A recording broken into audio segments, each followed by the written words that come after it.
Hello everyone and welcome to Cinderful Gaming. In today's video we're going to take a look at getting started with the Flesh Eater Courts in Warhammer Age of Sigmar 4th edition using the faction Spearhead box set as a starting point. Today's video is sponsored by Gap Games, a fantastic miniature wargaming store in Queensland, Australia.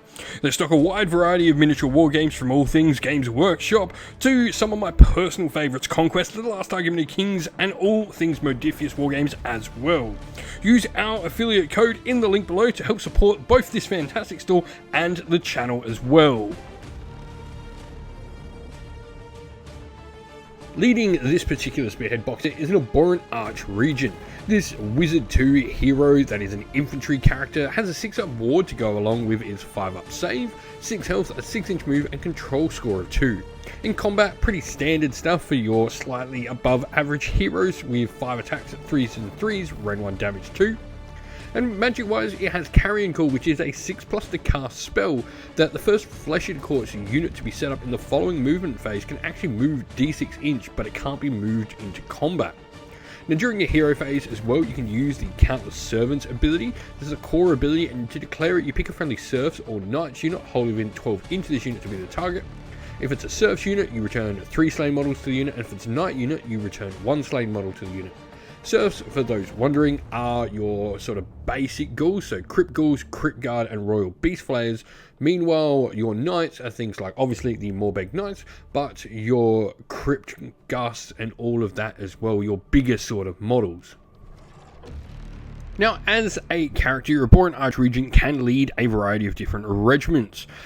With units inside its regiment, it can have any Flesh Eater Courts, giving you a large variety of different options on what you can play around with. And it's also able to take 0 to 1 Flesh Eater Nobles, which can be some of your smaller, lesser characters in the force, things like the Marrow Scroll Herald or the Royal Decapitator. Speaking of serfs, we then have 10 Cryptguard. These models have 1 health each, a 6-inch move, a 6+ save, backed up by a 6+ ward because they are death units, and control score of 1. Their cursed weapons are, not too shabby, with 3 attacks each, hitting on 4s and wounding on 4s, with ren 1, damage 1, and no extra abilities.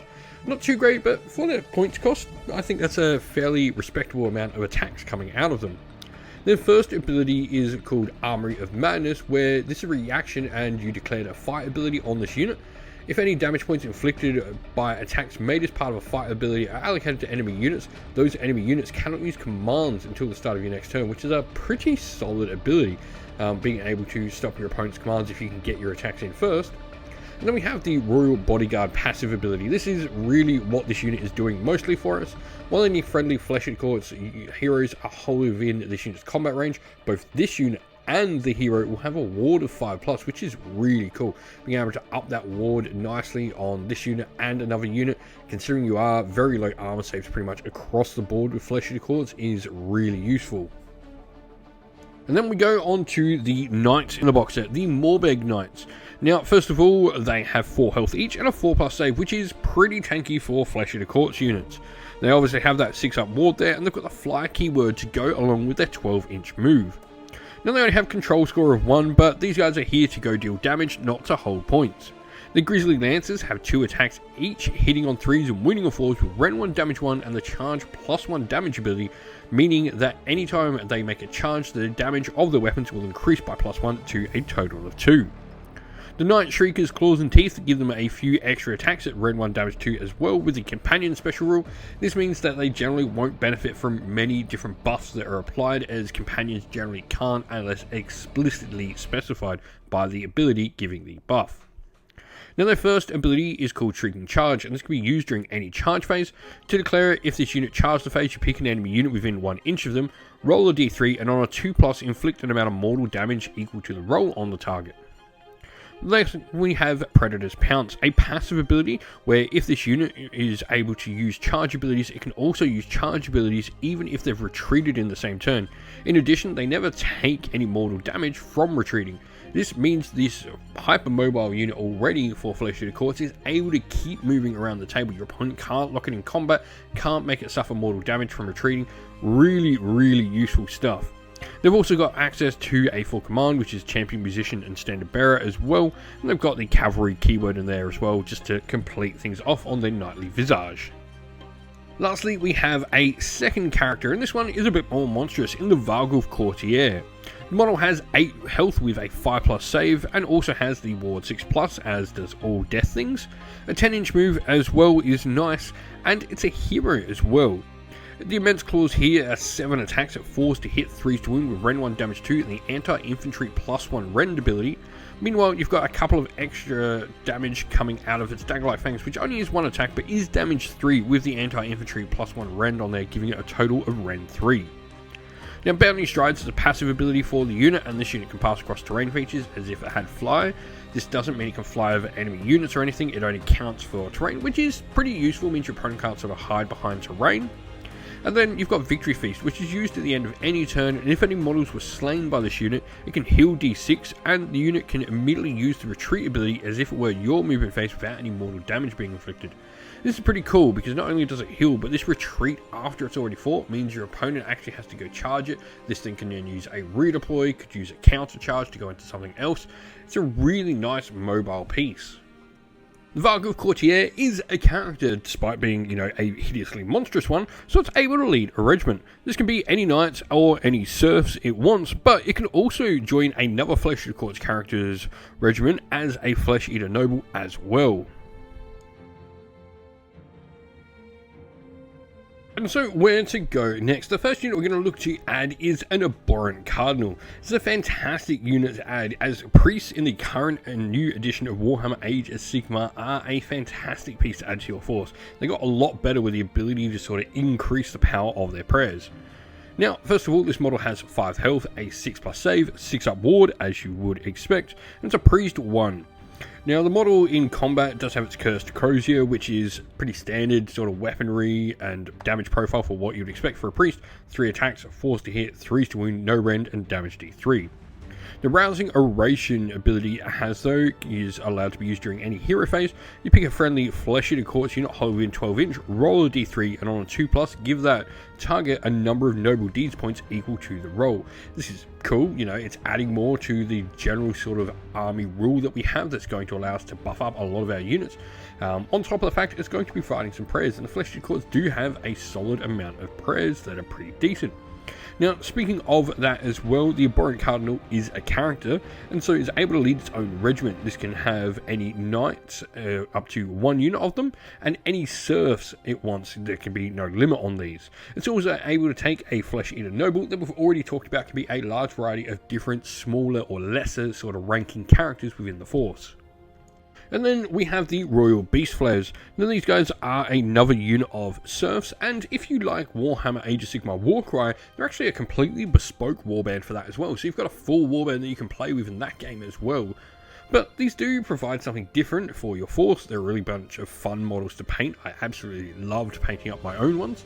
1 health, 6+ save with that 6+ ward in there, but we have the Hunter's Instinct, first of all, a passive ability where enemy monsters cannot use the Rampage abilities while they're in combat with them, and also subtract 1 from the damage characteristic of melee weapons used by monsters and beast units while they're within combat range of this unit as well. This goes nicely paired along with their Beastflayer weapons, which are 3 attacks each, 4s and 4s to hit and wound with no rend, damage 1, but the anti-beast and anti-monster +1 rend ability. Now, lastly, we have the Royal Flaymaster, a combat ability where you can pick an enemy unit in combat with this unit to be the target, roll a d3, and on a 2+, inflict an amount of mortal damage equal to the roll, and add 1 to the amount of mortal damage inflicted if the target is a monster or beast. So, giving you something that wants to go into sort of the bigger things, is able to negate them. These guys might not necessarily kill the monsters themselves, but having them in a combat where your opponent's monster then loses a little bit of punch, and you're able to bring something in like your Morbheg Knights a little bit more safely, is a nice way to run them. And now, the last unit we're going to look to bring in is going to be one of the models that can be used as a Flesh Eater Noble. The reason for this is we have 2 main characters in our Abhorrant Archregent and the Abhorrant Cardinal that can tank these lesser characters, and we're definitely starting to run out of points at this sort of later stage of looking at list building. And so we've got the Royal Decapitator. Not only I think he is a really cool looking model, it's got 5 health, a 5+ save, 6 up ward, but it does have some interesting abilities. Executioner's Entourage means a friendly serf unit that's not used a fight ability that after this unit has fought can immediately fight one after the other, so you can have 2 units fight immediately together. Now, another cool thing is pick an enemy infantry hero that suffered any damage points allocated by this unit this turn, thanks to its Off With Their Head ability. This can be used at the end of any turn, and you roll a dice on a 5+, you just automatically destroy that unit, which is pretty nice. He does actually have a decent little combat profile, which is spiky with no regrets, but 3 attacks at 4s to hit, 3 to wound, rend 2 damage d3. You know, he could take out small infantry heroes by himself, and if he doesn't, he's got a chance just to insta-kill them at the end of the turn as well. Now, something you're going to want to pick up as well for your force. First of all, a lot of armies have got their own faction terrain piece, and the Flesh Eater Courts have their own in the Charnel Throne. This is going to be a free piece of terrain your army can bring along to give you a variety of different buffs that you want to pick up. Adding to this, a lot of armies as well have wizards and priests that have access to a large variety of different manifestation laws that are free things you can pick up in your games. The Flesh Eater Courts are lucky. Not only do they have the 2 sort of generic box sets that they'll be able to pick up and use models from, which is Forbidden Power and Malign Sorcery, but they also have their own set of manifestations as well. And so our force today is obviously going to be a Flesh Eater Courts for our sample army list. The battle formation we've chosen to take is Cannibal Court. This allows us to potentially once per turn, at the end of any turn, we can give some extra noble deeds points to our heroes that are wholly outside of friendly territory. And so our first regiment is going to be led by our Abhorrant Archregent, which is going to be our general for the games. Now, we're looking then at the units that are going to be joining this. The first of these will be a unit of Cryptguard. We then have a unit of Morbheg Knights, and we've also taken the Varghulf Courtier in this, another hero, as one of the Flesh Eater Nobles. And this model is actually going to have our heroic trait, which is going to be Savage Beyond Reason. This means while this model has fewer than 6 noble deed points against the crit to hits ability on its melee weapons, but while it has 6 noble deed points, it'll have crit mortal on its melee weapons instead. And our second and last regiment is going to be led by our Abhorrant Cardinal. The Abhorrent Cardinal is going to have our artifact of power from the Royal Treasury. This is going to be the Charnel Investments. Now, normally if the model is not a priest, it would become a priest 1, but if this unit is already a priest, it then gets to add 1 to chanting rolls for the unit. And if this unit is a wizard, it cannot use spell abilities and prayer abilities in the same phase, but we don't have to worry about that last part. We're just going to simply get a bonus +1 to our prayers. Now, in this model's regiment, we're going to have a Royal Beastflayers unit, and then we're also going to have another Flesh Eater Noble in our Royal Decapitator.